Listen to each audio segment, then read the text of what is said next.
I'm about to spend $15,000 in the next 5 minutes buying the most extreme survival tech on the internet. And then I'm going to chuck myself into the wilderness to see if it actually allows me to survive. So I guess the first thing we need is some sort of shelter. So there's a site here called Heim Planet. These tents just get crazier and crazier the further you scroll down this page. Oh my god, it looks like you'd use it to colonize Mars. Its special geodesic structure is designed for wind speeds of up to 180 kilometers per hour. This will be such a cool one to test. So now I guess we've got to kit out that shelter. With the brightest torch. This is brand new and updated. I actually tested this same company's previous brightest torch, and I'm pretty sure it ended up being our best performing YouTube short ever. That was 100,000 lumens. This is 200,000 lumens. What is that going to look like?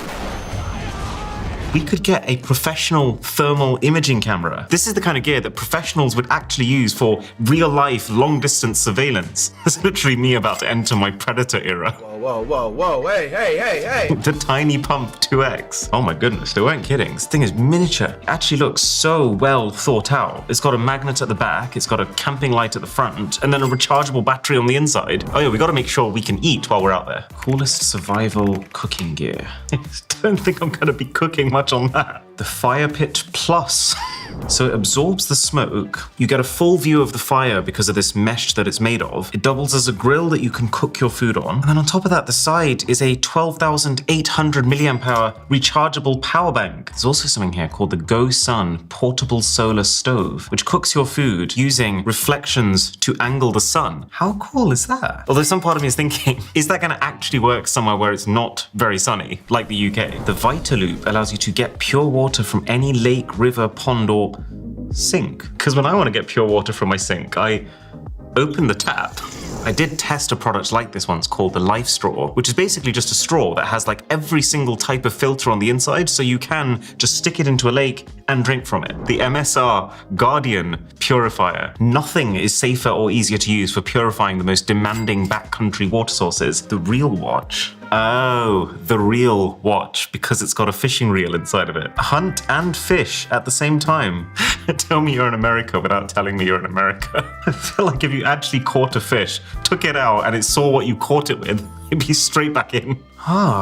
What am I gonna wear? Dry Toes waterproof merino socks. An innovative 3-layer system. That feels like a double win, because as well as waterproofing, those 3 layers are gonna mean insane insulation. Here's a concern that's only just bubbled up.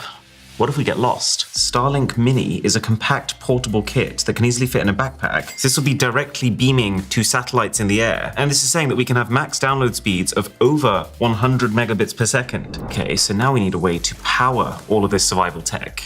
That's not, a lightning rod and some hope. A hand crank generator. You just either crank with your hands or pedal with your feet to generate the power you need. I have a feeling this is going to be immensely slow to charge things, but let's see. Okay, so Anker does a portable solar panel. I've always been really curious about solar panels. They feel on paper like the biggest possible, easiest win, but will they generate enough electricity to actually be worth the hassle of carrying them? It says it can deliver 30 watts of power, which would be incredible. Now, what if things get dangerous out there? A wound closure zip tie stitch. That actually seems like a really good idea. You just use zip ties to tighten your wounds. You're joking! Swiss Champ XXL. Can you imagine, oh no, honey. I think I left my ballpoint pen, bottle opener, reamer, punch, electrician's blade, 2 Phillips screwdrivers, toothpick, tweezers, scissors, can opener, small blade, pen. Oh wait, no, it's in the other pocket. This is cool. The removable airbag system 3.0 deploys behind the wearer's head within seconds. So this would stop you getting buried should there ever be an avalanche or even a mudslide. Okay, but at some point we are going to need to be able to light a fire. The Exotac Titan Light. It is basically a Zippo on steroids. There's the Pyro Putty, which is a dual arc lighter with also an extra compartment that has Pyro Putty inside of it, which is, I guess, just an extra flammable substance. Why is it called Summer Blend? Makes it sound like a fruit punch. The Air Lighter 2. So this uses superheated air so that you have no toxic and hazardous chemicals. I can't wrap my head around that. It blows air at 760 degrees Celsius. A deep red fire is about 600 to 800 degrees Celsius. That is so cool. Stormproof, waterproof, windproof matches. It says you can light them, you can put them underwater, you can take them out, and the fire carries on. I'm at knives and blades and guns and yep. Yeah, fair enough. Everything is finally here, but this is the part that I'm actually worried about. It is freezing cold. I have almost no cooked food. So can all of this gear actually save us from this situation? There's 18 products, and to spice it up, we're only going to be able to keep the best 8 in our inventory. Let's see which ones are good enough to make it, going roughly from cheapest to most expensive. Starting with the $7 zip tie stitches. So, orange me.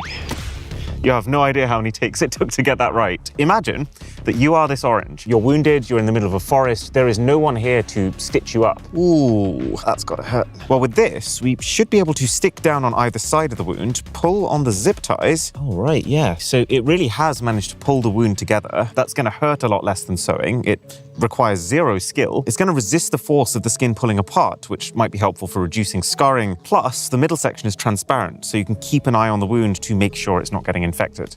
So I say we keep these. These zip ties aren't quite big enough if you had a really large gash like this, but they would be good enough if you just had small cuts. At $13 now, the Stormproof matches look pretty badass right out the box, because unlike a normal set of matches, which come in that thin papery packaging that would probably last about 12 seconds in torrential rain, these guys come in a sealed waterproof container. And you know me, no claim is going untested here.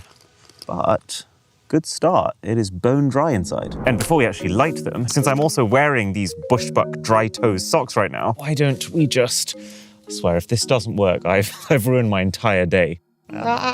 This is a really weird feeling, because if I put my feet back into my shoes and wriggle around, it does kind of feel like they're wet because there's water sloshing around inside my shoes. But it's only when I take my feet out that it's clear that they are in fact dry, while also feeling like they've got a suit of armor around them right now. The inner layer is super cozy, the middle layer is the waterproof one, and then the outer layer is designed to protect you against the bumps and scrapes that you might find in an environment like this. So for example, all these rough textured objects, you can rub them as much as you want. You can literally try and sandpaper your feet. Nothing, don't even feel it. The only thing that has managed to penetrate this armor is thorns. I tested them, they still hurt. So this is not indestructible. These are more expensive than half the shoes I own, but they are better than half the shoes I own too. So these are going in the bag too.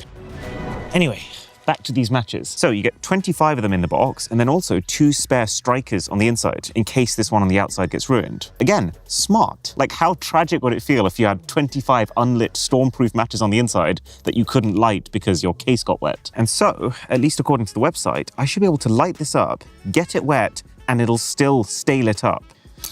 So when you get started, that is a fire. It looks immediately a lot more powerful than a normal match. And now we're gonna go for the full send. Actually, try and wet it. Ah, there you go. And it's still going. If this works, this is actually black magic. Okay, it's out.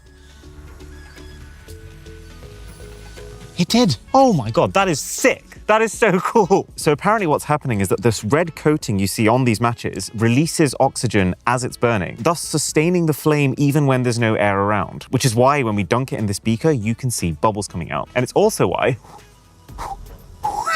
this is almost impossible to even blow out. I actually can't believe what I'm seeing right now.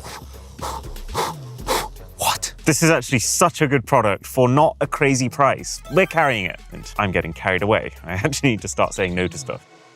Now, while the sun's out, because you never really know in the UK, this feels like a pretty good time for my favorite part of the day. It's food time.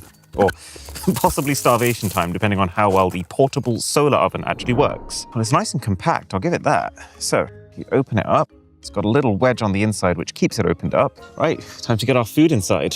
Here's one I caught earlier.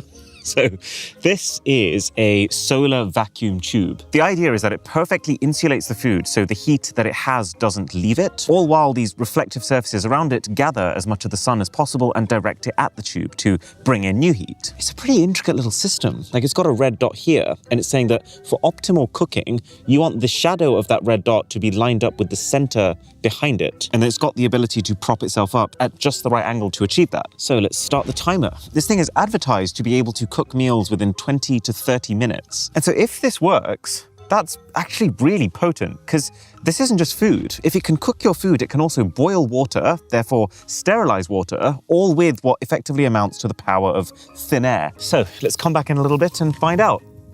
And now we're on the subject of cooking. Now feels like a pretty good time for the lighter face-off, which is the best lighter in the world. Starting with the Permanent Match, which is kind of like a half match, half lighter. So it kind of operates like a match. You grab this flint rod, you strike it against the casing, and you try and spark it. It lights, but because this has lighter fluid on the inside and a proper wick, it can stay lit for a really long time. So you can light the match pretty easily, but it's harder to transfer that lit match into a lit fire because the average piece of wood you're going to find out and about is not readily combustible. So really, in most situations, you'd also have to be carrying around a fire starter too, making it a little less portable. It's an interesting hybrid product, and compared to a cheap $1 lighter, it probably will be more reliable when it gets wet or when it's particularly windy. But then again, there is something just so effortless about the cheap lighter that the Permanent Match loses. It's actually a little less convenient and would need topping up with lighter fluid pretty regularly, so I'm gonna pass on this one.